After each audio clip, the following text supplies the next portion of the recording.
America का जो election commission है हाँ। उन्होंने करीब करीब 100 हैकर्स को बुलाए, टॉप 100 हैकर को। हाँ, टॉप हैकर्स को। हुँ, और वो जो है ईवीएम को उनको हैक करने के लिए दिए। हुँ, उसमें से लगभग हुँ। सारे हैकर्स ईवीएम को हैक कर लिए। क्या बात कर रहे हैं? कैसियो देखे हैं कैसियो? हाँ, कैसियो देखे हैं? ईवीएम उसी के साथ मिलता-जुलता रहता है। बिल्कुल, बिल्कुल। तो जैसे बजता है ना सॉन्ग म्यूजिक, हाँ, हाँ, हाँ। एक हैकर्स ने उससे म्यूजिक बजा दिया। सारे हैकर्स हुँ, लगभग कि जो बड़े-बड़े हैकर्स थे हुँ, हुँ। लगभग लोगों ने ईवीएम को हैक कर लिया और बहुत ही ईज़ी वे में आसानी से हैक कर लिए। अब बुरी तरह से हैक कर लिए।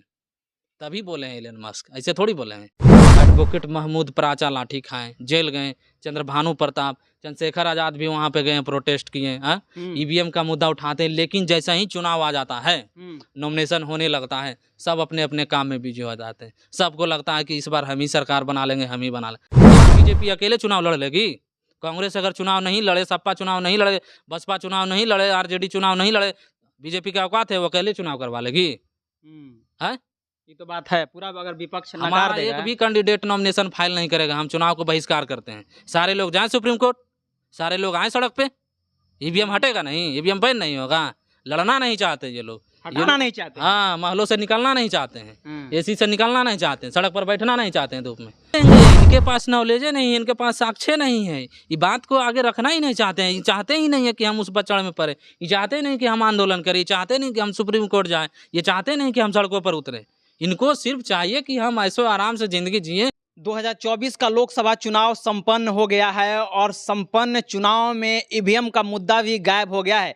चुनाव से पहले बहुत जोरों शोरों से ईवीएम का मुद्दा उठता था और बहुत सारे राजनीतिक दल इसमें हिस्सा भी लिए थे। उन्हीं ही राजनीतिक दलों में से एक हैं भीम आर्मी चीफ और आज़ाद समाज पार्टी के राष्ट्रीय अध्यक्ष चंद्रशेखर आज़ाद जी, और इन्होंने आह्वान किया था कि हम पूरे देश भर में ईवीएम को हटाने के लिए आंदोलन करेंगे और आंदोलन किया भी था। लेकिन बात ये है दोस्तों, ट्विस्ट ये है दोस्तों कि दुनिया के टॉप अमीरों में से एक एलन मस्क जो है वो ईवीएम को लेकर के बहुत बड़ा बात बोल दिए हैं। और बात ये बोले हैं कि ईवीएम को हैक किया जा सकता है और ये मुद्दा पूरे भारत भर में काफ़ी वायरल हो गया है और लोग अब इस पर डिबेट करना शुरू कर दिए हैं कि क्या अब ईवीएम हैक हो सकता है और ईवीएम को हटाने की ज़रूरत है। इसी विषय पर बात करेंगे। बात करने के लिए हमारे साथ रोशन जी है जो सोशल एक्टिविस्ट है। इनका क्या राय है ईवीएम को लेकर के, इनसे जानने की कोशिश करते हैं। स्वागत है सबसे पहले। बहुत बहुत धन्यवाद। एलन मस्क दुनिया के टॉप अमीर 5 टॉप अमीरों में से एक माने जाते हैं एलन मस्क। उन्होंने कहा है कि ईवीएम को हैक किया जा सकता है, तो इस विषय में आप क्या कह रहे हैं, जबकि भारत के चुनाव आयोग कहता है कि ईवीएम हैक नहीं किया जा सकता? एलन मस्क जो बात बोले हैं वो 100% सही बात है, बिल्कुल सत्य है। इस बात को हम भी समर्थन करते हवा हैं। में नहीं बोले हैं। नहीं, हवा में नहीं बोले हैं, उनके पास पुख्ता सबूत है। अमेरिका का जो इलेक्शन कमीशन है हाँ। उन्होंने करीब करीब 100 हैकर्स को बुलाए, टॉप 100 हैकर को। हाँ, टॉप हैकर्स को। हुँ, और वो जो है ईवीएम को उनको हैक करने के लिए दिए। हुँ, उसमें से लगभग हुँ। सारे हैकर्स ईवीएम को हैक कर लिए। क्या बात कर रहे हैं? कैसियो देखे हैं कैसियो? हाँ, कैसियो देखे हैं? ईवीएम उसी के साथ मिलता-जुलता रहता है। बिल्कुल, बिल्कुल। तो जैसे बजता है ना सॉन्ग म्यूजिक, हाँ, हाँ, हाँ। एक हैकर्स ने उससे म्यूजिक बजा दिया। हाँ, हैक क्या कर बात कर रहे हैं? हाँ, जो वोट हम आपको दे रहे हैं वो वोट हमको मिल रहा है, ऐसा भी हुआ। सारे हैकर्स हुँ, लगभग कि जो बड़े-बड़े हैकर्स थे हुँ, हुँ। लगभग लोगों ने ईवीएम को हैक कर लिया और बहुत ही ईज़ी वे में आसानी से हैक कर लिए। अब बुरी तरह से हैक कर लिए। तभी बोले हैं एलन मस्क, ऐसे थोड़ी बोले हैं। भारत में जो अभी इलेक्शन कमीशन जो कह रहा है कि ईवीएम हैक नहीं हो सकता है, हुँ, तो बिल्कुल वो गलत कर रहे हैं। वो हुँ, मोदी हुँ। जी के इशारों पर नाच रहे हैं, इलेक्शन कमीशन ऑफ इंडिया जो है, हुँ, हुँ, वो नाच रहा है। हुँ, और बात है कि इलेक्शन का जो टाइम होता है, उस समय ईवीएम का जो मुद्दा होता है, वो विपक्ष के लोग नहीं उठा पाते हैं। जब चुनाव हार जाते हैं, तो ईवीएम का रोना रोने लगते हैं। तो इसमें हमको लगता है कि दोषी ना तो इलेक्शन कमीशन है हुँ। और ना तो जो कि है बीजेपी का पार्टी। सरकार है, रूलिंग पार्टी, वो भी दोषी नहीं है। इसमें जो दोषी हैं, जो बड़ी-बड़ी विपक्ष के दल हैं, कांग्रेस, आरजेडी, सपा, आपका जो झूमो है या फिर आपका जो भी इधर का पार्टी है स्टालिन्स हैं, ये तमाम लोग जो हैं दोषी हैं ईवीएम को लेकर। हुँ, क्यों हुँ। दोषी हैं? इलेक्शन का ठीक 1 साल पहले वो ईवीएम पर थोड़ा-थोड़ा बात करेंगे। हाँ। बात करेंगे, जाएंगे नहीं। जो लोग आंदोलन कर रहे थे, एडवोकेट महमूद प्राचा सुप्रीम कोर्ट के हैं, चंद्रशेखर आज़ाद जी, उन्होंने भी कहा था कि हम पूरे देश लेवल पे ईवीएम के खिलाफ प्रोटेस्ट करेंगे, आंदोलन करेंगे, लेकिन किए भी थे। लेकिन जब ईवीएम का विरोध होता है, जब ईवीएम का लड़ाई लड़ा जाता है, उसमें ये लोग चुपचाप तमाशा देखेंगे, भाग नहीं लेते हैं। भाग नहीं लेंगे, उसमें सपोर्ट ही नहीं करेंगे, समर्थन नहीं करेंगे। उनको पता है कि हम सपोर्ट करेंगे तो फिर हम ही चुनाव, हमको भी लड़ना है। दोषी तो यही लोग हैं मेन रूप से। अरे भाई, हम गलत कर रहे हैं तो आप विरोध नहीं कर रहे हैं, इसका मतलब कि उसमें आप भी सहयोग दे रहे हैं। बात को समझ रहे हैं? इसका मतलब कि आप सहयोग दे रहे हैं। तो जो इलेक्शन कमीशन को नचाया जा रहा है, जिसके इशारे पर नचाया जा रहा है, तो अगर आप विरोध नहीं कर रहे हैं तो इसमें जाहिर सी बात है कि आपका भी हामी है। ऊपर ऊपर के मन से आप कह रहे हैं कि ईवीएम को हटना चाहिए, लेकिन हटना अंदर के चाहिए। मन से कह रहे हैं कि ईवीएम में से होना चाहिए। नहीं हटना चाहिए, हाँ। यही तो बात है। नहीं तो आप पूरे जो आंदोलन किया जाता है उसमें पूरे बढ़ चढ़कर हिसाब क्यों नहीं लेते हैं? एडवोकेट महमूद प्राचा लाठी खाए, जेल गए, चंद्रभानु प्रताप, चंद्रशेखर आज़ाद भी वहाँ पे गए, प्रोटेस्ट किए, ईवीएम का मुद्दा उठाते हैं। लेकिन जैसा ही चुनाव आ जाता है, नॉमिनेशन होने लगता है, सब अपने अपने काम में बिजी हो जाते हैं। सबको लगता है कि इस बार हम ही सरकार बना लेंगे, हम ही बना लेंगे। होता है नहीं है। ईवीएम का भूल जाते हैं, ईवीएम को भूल जाते हैं। जैसे ही हार होता है, गिनती हुआ, काउंटिंग हुआ, तुरंत माथा पर हाथ रखे, घोटाला हो गया, ईवीएम से बेईमानी हो गया, ईवीएम हैंक हो गया, ईवीएम चेंज हो गया। तो पहले कहाँ थे आप? चुनाव लड़ने के वक्त आपको नहीं दिखता है? चुनाव क्यों लड़े ईवीएम से? आपको बहिष्कार करना चाहिए था। हम नहीं लड़ेंगे चुनाव। क्या बीजेपी अकेले चुनाव लड़ लेगी? कांग्रेस अगर चुनाव नहीं लड़े, सपा चुनाव नहीं लड़े, बसपा चुनाव नहीं लड़े, आरजेडी चुनाव नहीं लड़े, बीजेपी का औकात है वो अकेले चुनाव करवा लेगी? है? ये तो बात है। पूरा अगर विपक्ष नकार हमारा देगा, एक भी कैंडिडेट नॉमिनेशन फाइल नहीं करेगा, हम चुनाव को बहिष्कार करते हैं। सारे लोग जाएं सुप्रीम कोर्ट, सारे लोग आए सड़क पे। ईवीएम हटेगा नहीं, ईवीएम बैन नहीं होगा। लड़ना नहीं चाहते ये लोग, हटाना नहीं चाहते। हाँ, महलों से निकलना नहीं चाहते हैं, एसी से निकलना नहीं चाहते हैं, सड़क पर बैठना नहीं चाहते हैं धूप में। जो बैठेगा वही ना आएगा। चंद्रशेखर आज़ाद दिन रात लाठी खाए, दिन रात सड़क पर रहे। आज देखिए आए कि नहीं आए? अभी उनका पहला सीट है, देखते जाइए 2-4 साल में क्या होता है। अभी विधानसभा आ रहा है, देखिए क्या होने वाला है। इन लोगों का राजनीतिक भविष्य चौपट है। सपा और आरजेडी भले इस बार जो है सपा लोकसभा में ले आई है सीटें अच्छी खासी, वो चंद्रशेखर आज़ाद का ही देन है, दलितों का ही देन है, इतना मान लीजिए। सबसे खराब और सबसे बुरा बात तो ये है कि एलन मस्क जैसे टॉप अमीर व्यक्ति ईवीएम को लेकर के सवाल उठाते हैं और कहते हैं कि ईवीएम हैक हो सकता है, और उसके बाद भी इन राजनीतिक दलों को ट्वीट नहीं आता है, उन पर रिएक्शन नहीं देते हैं कि ईवीएम कुछ हो सकता है कि नहीं हो सकता। क्यों देंगे? इनके पास नॉलेज नहीं है, इनके पास साक्ष्य नहीं है। ये बात को आगे रखना ही नहीं चाहते हैं। ये चाहते ही नहीं है कि हम उस बचड़ में पड़े, ये चाहते नहीं कि हम आंदोलन करें, ये चाहते नहीं कि हम सुप्रीम कोर्ट जाएं, ये चाहते नहीं कि हम सड़कों पर उतरे।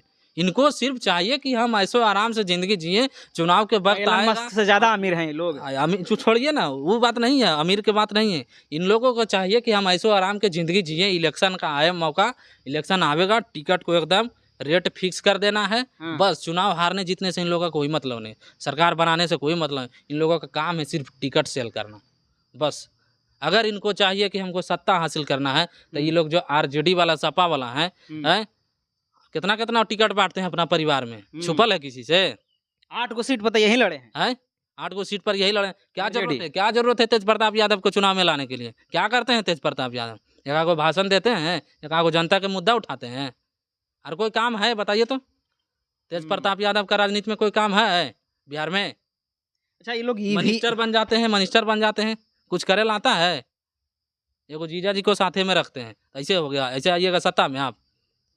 आखिर जो ये बहुत बड़ा विपक्ष है, विपक्ष इस बार मजबूत में भी आया है, तो ये ईवीएम को लेकर क्यों सड़कों पर नहीं उतर रहा है? क्यों एलन मस्क की बात नहीं मान रहा है? क्यों जो अमेरिका का जो चुनाव आयोग है उन्होंने हैक करके ईवीएम दिखाया है, तो उस चीज़ों को साक्ष्य को लेकर के भारत में क्यों नहीं प्रदर्शन कर रहा है? सुप्रीम कोर्ट के पास क्यों नहीं जा रहा है? चुनाव आयोग के पास क्यों नहीं जा रहा है? हम रीजन दे रहे हैं, ये लोग जेल जाने से डरते हैं, इनको डर है। कौन जेल में डालेगा? अरे विपक्ष वाले जेल जाने से डरते हैं। जेल कौन में डालेगा? सीबीआई ईडी तुरंत ना लग जाएगा, 2 मिनट के ना बात है।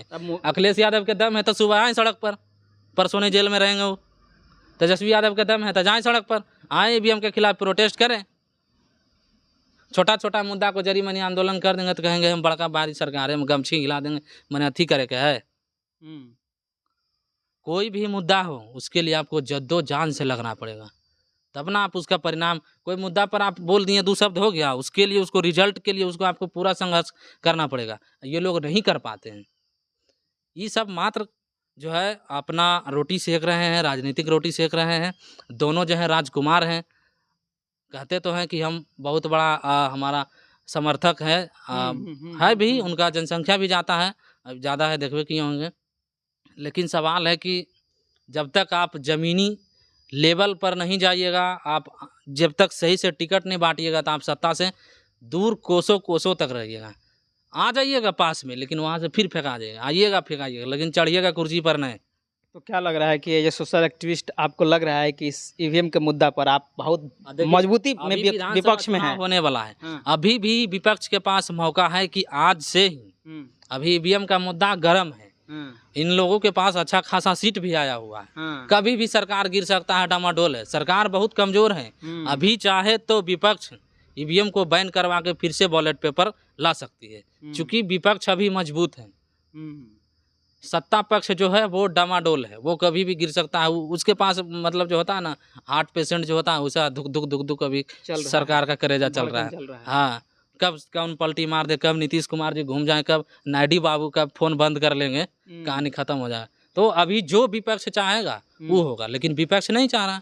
इतना बड़ा ईवीएम का मुद्दा अभी गर्म हो है, इंटरनेशनल लेवल पर मुद्दा बना है। इंटरनेशनल लेवल पर एलन मस्क पूरे भारत भर में इसको हॉट मुद्दा बना दिए हैं, और पता नहीं विपक्ष कौन सा नींद में सो रहा है, कैसा नींद में सो रहा है, क्योंकि उसके कानों तक ये बात जो है वो जा नहीं रही। नहीं जाते हैं, मीडिया में जाएंगे, एगो पीसी कर देंगे, बोलेंगे कि ईवीएम में घोटाला हुआ है, बीजेपी सरकार जो है ईवीएम से बेईमानी की है, चोरी की है, सरकार बना ली, उसके बाद सो जाएंगे। ठीक है, 5 मिनट का पीसी हुआ, कहानी खत्म, निकले गाड़ी से, अपना जाके बंगला में ऐश कर रहे हैं। वैसे होता है? सड़क पर कौन लड़ेगा? कौन लड़ेगा?